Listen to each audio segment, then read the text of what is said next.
Your Eminence, Bishop Schneider, thank you very much for coming and joining us. You're on a very busy tour. Mhm. And I want to begin by asking you, if you don't mind, to explain what lay behind your catechism. Bishops do sometimes produce catechisms, and this one comes at a fairly critical point in the life of the church. I've heard you explain that you wrote it by invitation, by demand. The people asked for it. Bishop, why are the people asking for a catechism? Yes, this is an evident sign that we are living in a time of confusion regarding doctrine and morals. And so, a demand of simple people, of parents and family fathers and mothers who were asking me to write a catechism with clear answers. Also regarding some issues of our time, typical of our time, which are confused. And so this is for me a revealing sign that we are living in a time of great confusion within the church, even. And therefore, I considered it as my one of my first duties as a bishop to transmit the true Catholic faith in its integrity and clarity. And so I did this oath in my episcopal consecration, as every Catholic bishop is promising during the consecration. He says, I promise to transmit the deposit of faith integrally, faithfully, as it was handed down to me and as the church always taught in all times.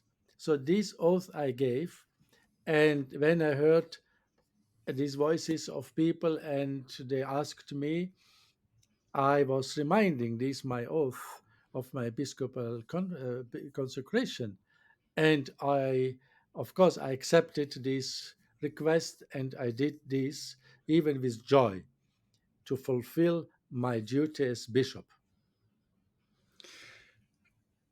We both know that the age we live in is a time of confusion. Any age that can philosophically give rise to something so problematic as postmodernity and this effusion of relativism we find ourselves in is going to be an age of confusion. We expect that in the world. We don't expect it in the church. Um, can you give us some great understanding of why the church is finding itself mirroring something of the world in its own confusion? There are clearly going to be theological, psychological, and spiritual reasons, but for a lot of people, it's not what they expect of the Catholic Church. Exactly. We have already the warning from St. Paul the Apostle, and I think this warning, which I now will quote, must remain for all times very important and still a living voice and echo. Namely, St. Paul wrote in his letter to the Romans, to the Christians of that time, inclusively, of course, to all the pastors and faithful, do not conform yourself to the world. In Latin, non conformamini spiritu. And this warning, do not conform yourself to the mind, to the thinking of this world. This is exactly the reason, I mean, that in our day, in the last probably decades even, those in responsibility in the church did not take at serious this apostolic warning and tried to adapt in some points the truth of the gospel of all times to the spirit of our age, which is basically the spirit of relativism, denial of constant truth itself, and the spirit of naturalism, a kind of denial of the supernatural world and revelation itself.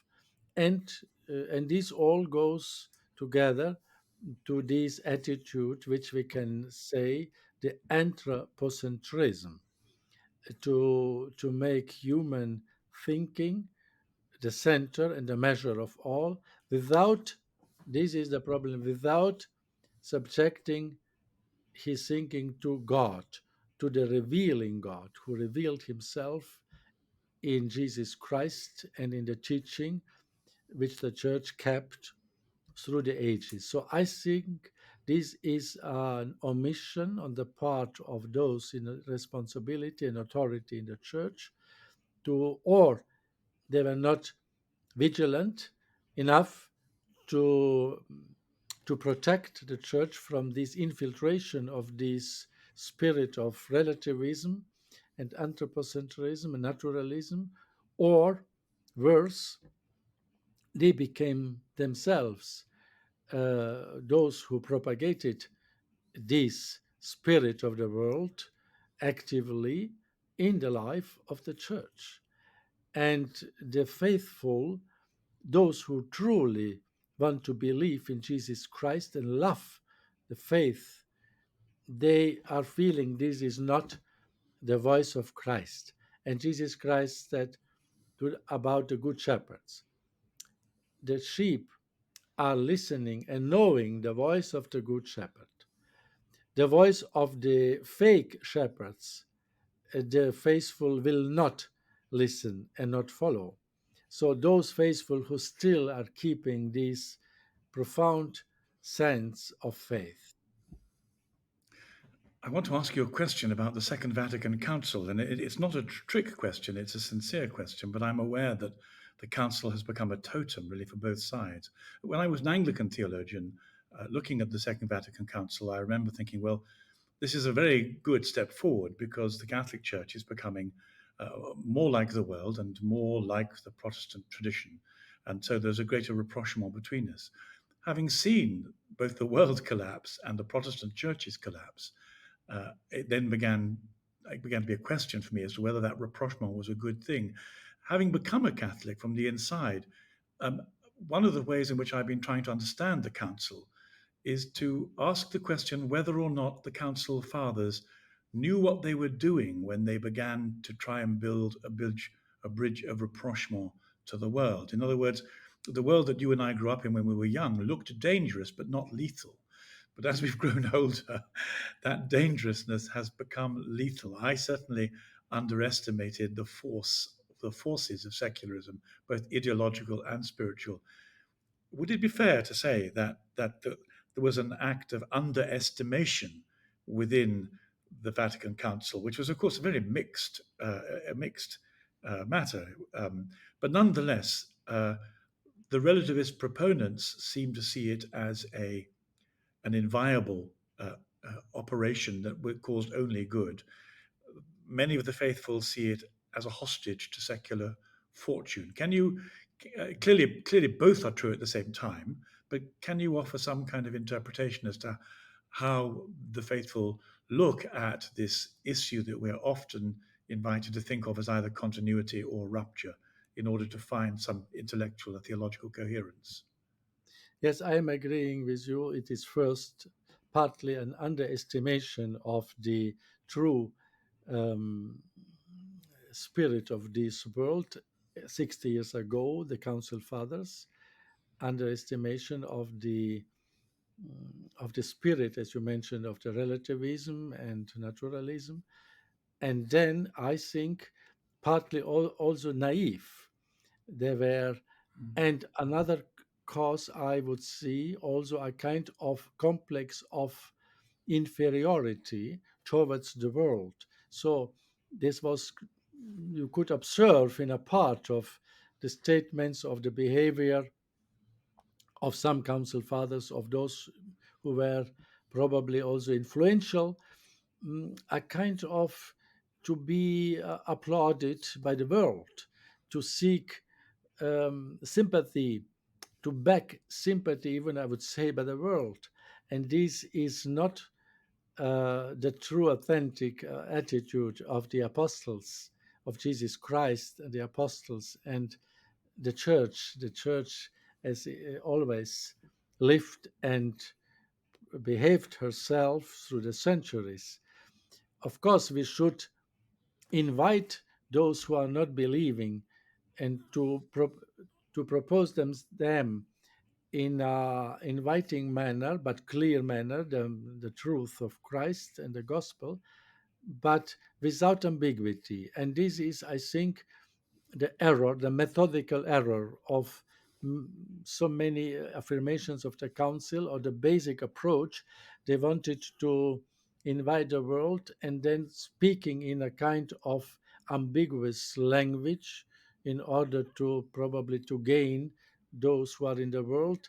But this is an error, because a true authentic seeker who is seeking Christ and the truth even outside the church, he he wants clarity because he's seeking the truth, and we can propose the truth, of course, with love, but with clarity. It is possible, and this is, I think, this was the methodical error of the council to have chosen this way of, in some way, ambiguity, and this is the cause of the consequent effects and developments there's we are living since the council in many areas, liturgy and others, pastoral, in ambiguity and avoiding clarity.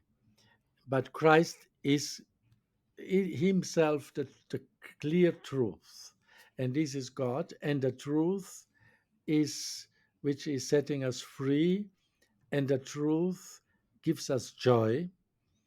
And for example, for ambiguity, no one will give his life. But for clarity and for truth, this did the first Christians, the apostles, and all the martyrs whom we know. England is famous of the confessors and martyrs. Thomas More, he did not yield to nothing ambiguous in his situation. John Fisher and these good martyrs from other countries also. And therefore, I think the method of Vatican II basically did not work because we saw the consequences.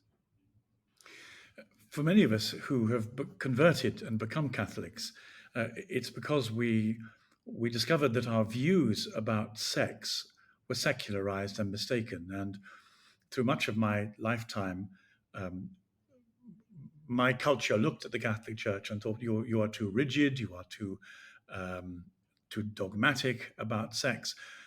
But now, with the addiction to sex, in our culture, and also this extraordinary move by which identity politics uses sexual desire to offer some form of anthropological labeling to humankind, it almost seems as though only the Catholic Church has had the discipline and the resources to confront this very powerful force. And yet, just at the very moment when we need the clarity of the Catholic Church understanding about sexual desire and sexual identity, it seems as though ambiguity has been released.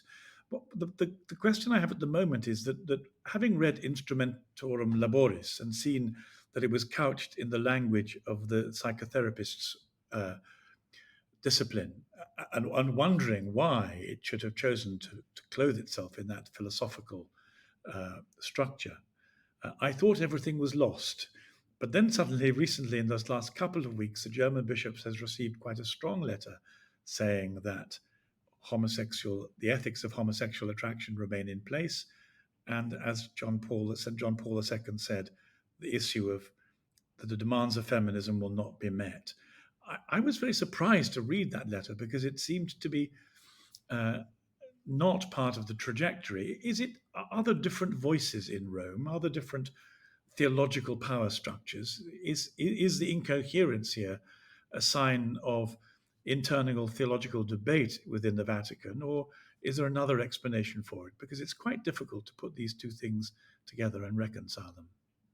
Yes, I am very thankful for this letter of the Secretariat of State, and really, it is a proof, a sign that really the Holy See is still in some way in the hands of God, and not only by the hostile takeover which occurred probably to some extent. The Holy See is a kind of victim of hostile takeover. These are the words of Cardinal Müller, and he is living in Rome.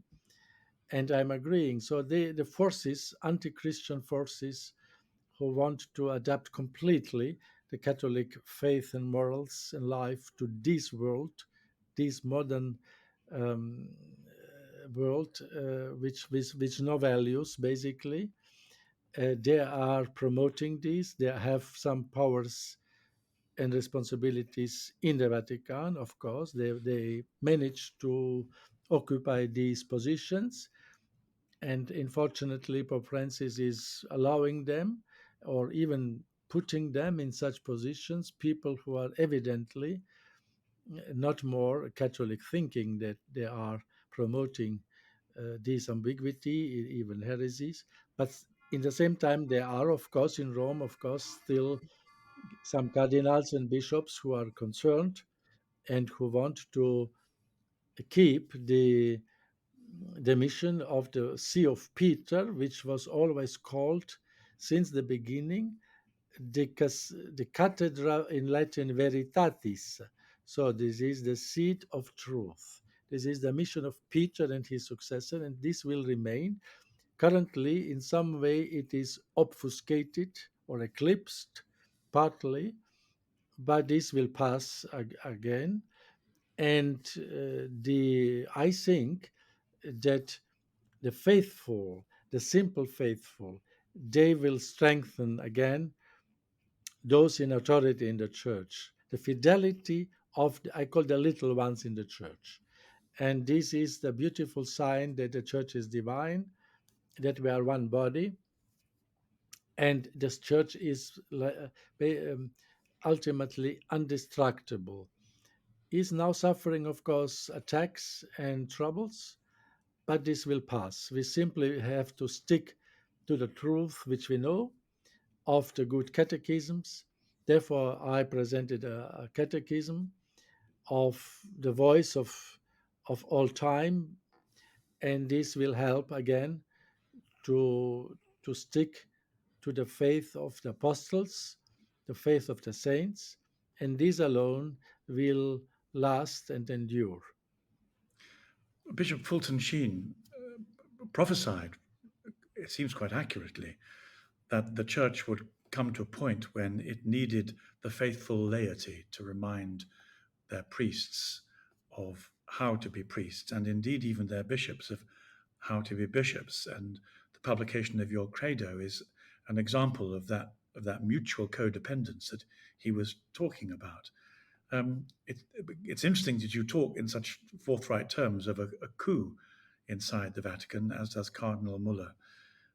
Have you Are you finding any support with other bishops? Because clearly, if there's a coup, it's just one of those normal power struggles. Everyone's used to them, and they happen at work, in families, in politics. Of course, they happen in the church too. Um, we have the Holy Spirit and the promises of Jesus to rely on. But at a pragmatic level, have you found yourself being supported by other bishops in this time of ambiguity and crisis? Yes, thanks be to God, there are bishops who are have the same concern and the same attitude towards the truth of the Catholic faith.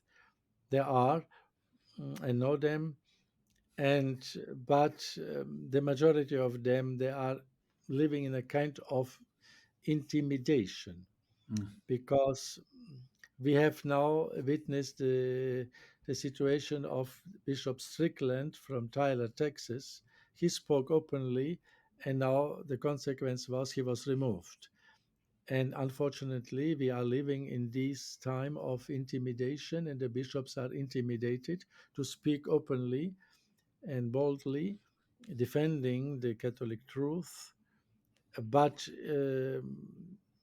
there are basically many bishops still who are who are keeping the truth of the Catholic faith. Maybe they are working silently in order to save the situation of their diocese and wait that the situation in the Vatican will change positively, that God will again give us leadership in the Holy See, and popes who will really clearly, courageously transmit the Catholic faith and defend the Catholic faith. And this will come because the church is in the hands of God. This is very encouraging, and thank you for putting it so clearly. You said earlier on that nobody will die for ambiguity, and so of course it's a bit strange that a spirit of ambiguity and even chaos is to be found in the Vatican that as part of this coup. This is a theological and a psychological question. We know the spiritual answer, but sometimes we have to divide things into different categories to get a clearer handle on them. When it comes to the next consistory, it would seem to a lot of people that it would be extraordinarily foolish to elect a pope who continued the present trajectory of the coup, because people don't die for ambiguity, they don't flourish with chaos, they do sacrifice themselves for the truth, for the living Christ. And therefore, anyone who cared for the church, even as an institution faithful to its mission statement, would, as a matter of common sense, um, try and elect a CEO, a pope, a father who exemplified the strongest things in the faith. Is it psychologically likely that those cardinals who will be part of the voting conclave won't be will they be blind to what is obvious to most people, or do you think in psychological or theological terms or political terms they've yet to see the consequences of this particular papacy work out? I think that even those cardinals who are not so, I would say, traditional minded, they would prefer to have a pope with more clarity, and because also in this pontificate there were situations of the not observance of the common basic norms of the canon law regarding some bishops or cardinals who were removed or other people without any process, without any procedure of canonical norms. So a kind of arbitrary ruling, and this is very serious an issue. And even I think that those cardinals, even I repeat, who are not so traditional, they will have would have a pope who is at least observing authentically the rules, the procedures of the canon law, and then the other part, of course, would like have a pope who is more clear in doctrine. And this we hope that the Lord will guide the church also in electing the next pope. And therefore, we have also to pray since now already to implore this gift of God who will give us at least a pope who will be more clear and more observant of the canon law, more paternal to and fraternal to the bishops, avoiding any ambiguity or absolutistic style of government over the brothers. And this, I think, is a very important issue which the cardinals in the next conclave will also consider. Well, let's hope that that this podcast is forwarded to each of the cardinals, and they get to hear your advice directly as part of their preparation. Can I ask you before you go, because I know that you have a full program tonight? You've been visiting England, and now you're in Ireland. What has been your impression of the people that you meet, the faithful who've come to listen to you and Yes, to talk to you? I was in several places in England, and so I saw the simple people, young people, students, families, all the same. They are longing, really thirsting for the clarity of the truth, for the beauty of the liturgy, for the true Christian life. So, true Christianity, to be true Catholics, authentic. And this I met in those places here in England where I was very clearly, and also the same situation all over the world where I am visiting other countries.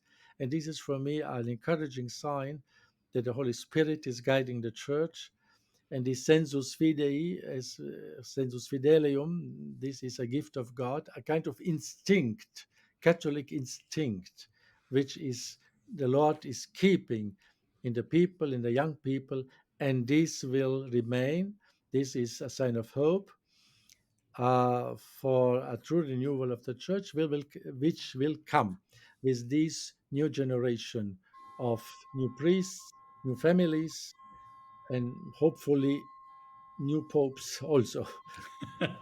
Bishop Schneider, thank you so much for your Episcopal ministry, and thank you for all that you do. We hold you in our prayers. Thank you particularly for making time to have this conversation with us. God bless you.